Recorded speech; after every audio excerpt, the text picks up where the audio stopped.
Hey everyone, this is Bridget. Welcome back to Paper Made Me Do It. I had hoped to participate in Vlogmas for the first time this year, but it did not take long for me to realize that I was not going to be able to find the time to do daily vlogs. But I thought I would take a few minutes and do a quick vlog, either to post alone or maybe attach at the beginning of another video soon. And I love to watch YouTube videos of different creative spaces for inspiration. I have a video of a full tour of my room here, and I will link that in the description if you haven't caught it in the past. But this is a very real world little tour, and it's a bit embarrassing, to be honest with you. Piles, piles, piles, piles, piles, piles. But even though beautiful, perfectly organized spaces are very inspirational to me, I think sometimes they can feel a little intimidating, because the reality, obviously, is that my space tends to either fall on one extreme of the spectrum or the other. I will get it to a point where it is perfectly organized and looks very nice, and I'll start working in it, and very quickly, like within a week usually, it ends up looking more like this. And I'll usually continue to work in the chaos until I start having difficulty finding items or just start feeling overwhelmed. And at that point, I will usually take an entire day, declutter, reorganize, kind of get back to that perfect state, and I will enjoy it, even though it is very short-lived and the cycle continues. So I'm about to do some decluttering and reorganizing. I'll explain that in just a minute, but I thought it would be maybe refreshing, maybe give some of you anxiety. I hope not. But just to see a little more real life tour of my space, in case you find yourself in that same situation where you love the look of a perfectly organized space, but reality doesn't always happen that way for you. So this is probably the most embarrassing thing that I have to show you right now. I have a very small wastebasket in this room that is on the opposite side of the room under my work desk, and this is where I sit to do my own personal crafting, a lot of my journaling, and you can see with the lights, this is where I do my filming for my YouTube videos. And lately I've had so many unboxings. This is the time of year that I usually do most of my stationery ordering, preparing for the upcoming year.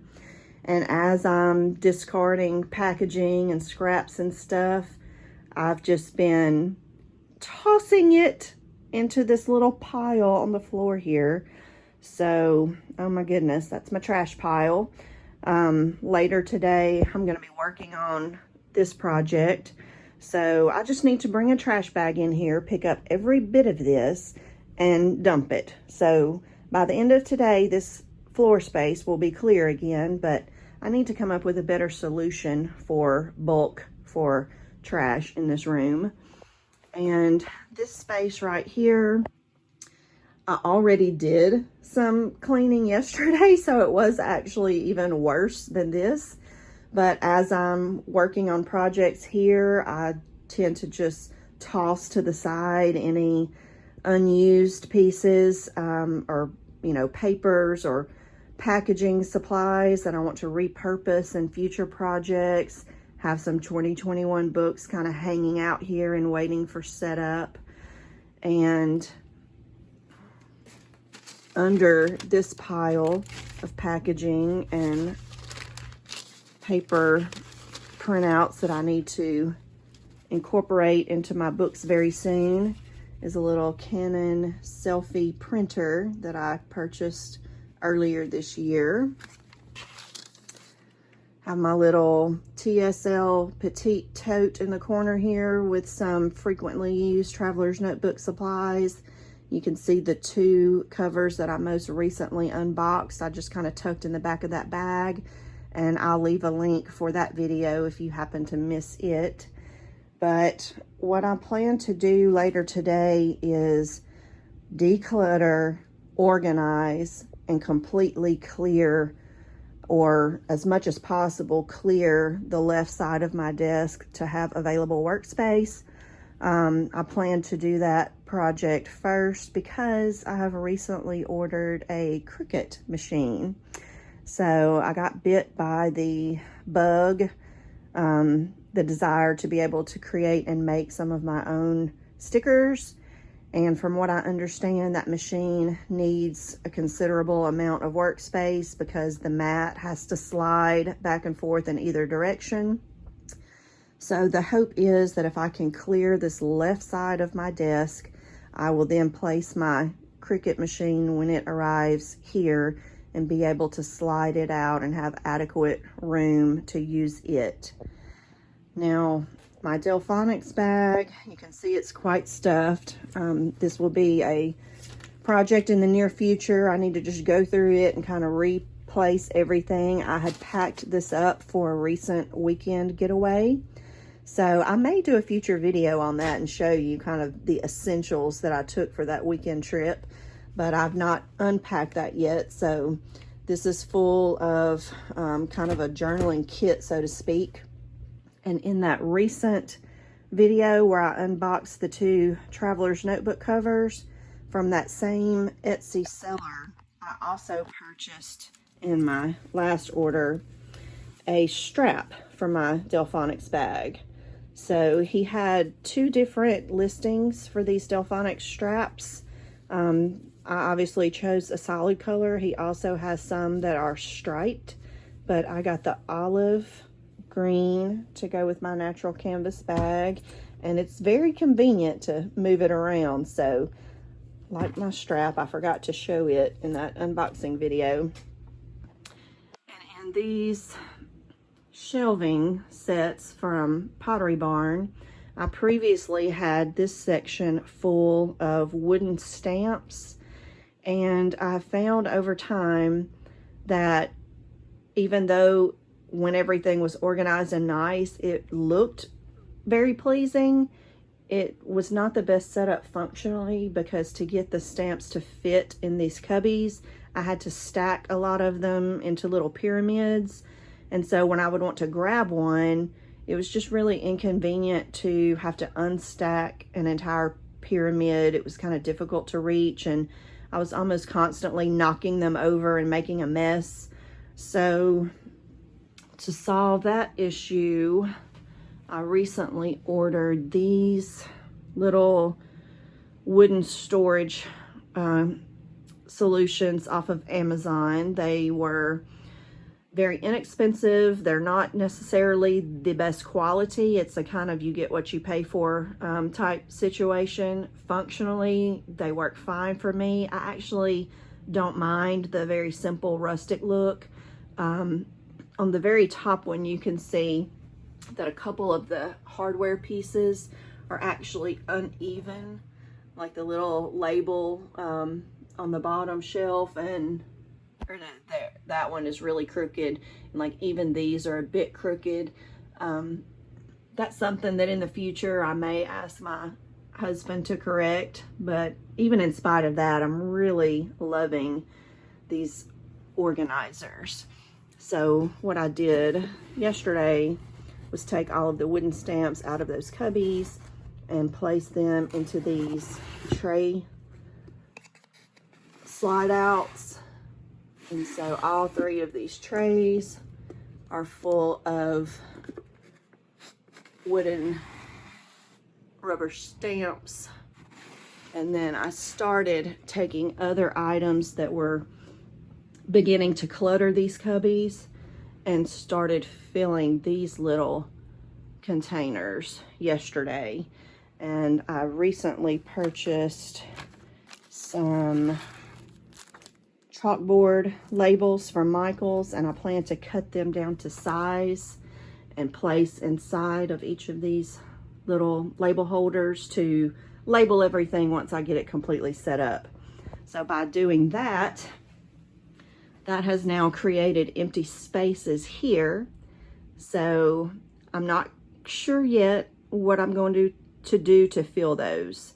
As I go through all of this stuff on my desk, I may find things that need a home anyway. I could separate some of these inks and move them down temporarily. That may be space for new fountain pen ink. Wouldn't that be a shame? But if you have any suggestions of what I could put in these cubbies in the meantime, I would love to hear them.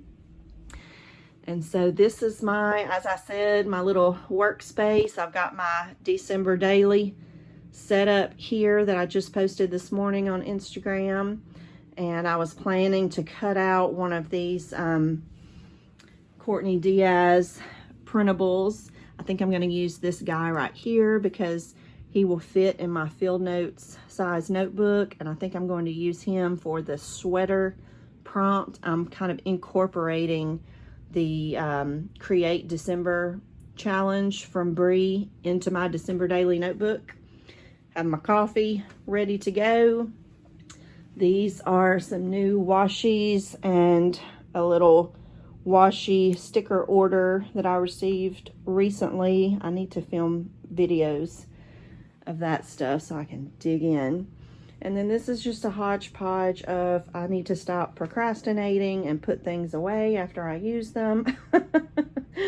So work to do here.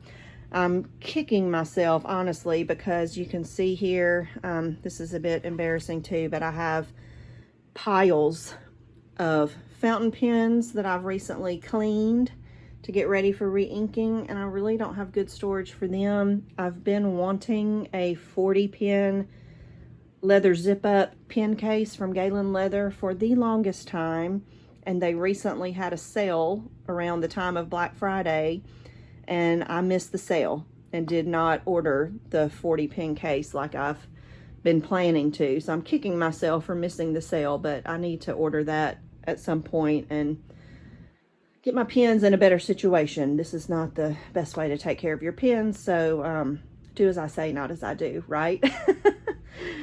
This is just some more embarrassing clutter. These were the boxes that these wooden organizers actually arrived in. I just need to haul them outside to the trash pile when I gather up that beautiful pile of trash over there.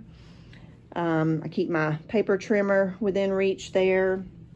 And this box you may recognize, Hobonichi.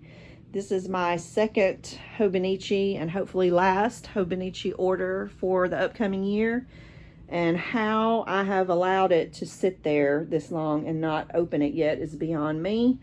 But I definitely will be opening that soon. I will likely film an unboxing and gather up all of my goodies and start getting my plan for 2021 together. But I think I've said the word embarrassing probably 4 or 5 times in this video, but I hope that my reality here has maybe made some of you feel a little bit better about your own space if it happens to not be perfect. And again, I'm open to suggestions. If y'all have any storage solution suggestions or ideas of what would look nice in these cubbies, I would appreciate it. But that's gonna be it for this little hot mess of a vlog. Thank y'all for watching, and I will see you soon. Bye, y'all.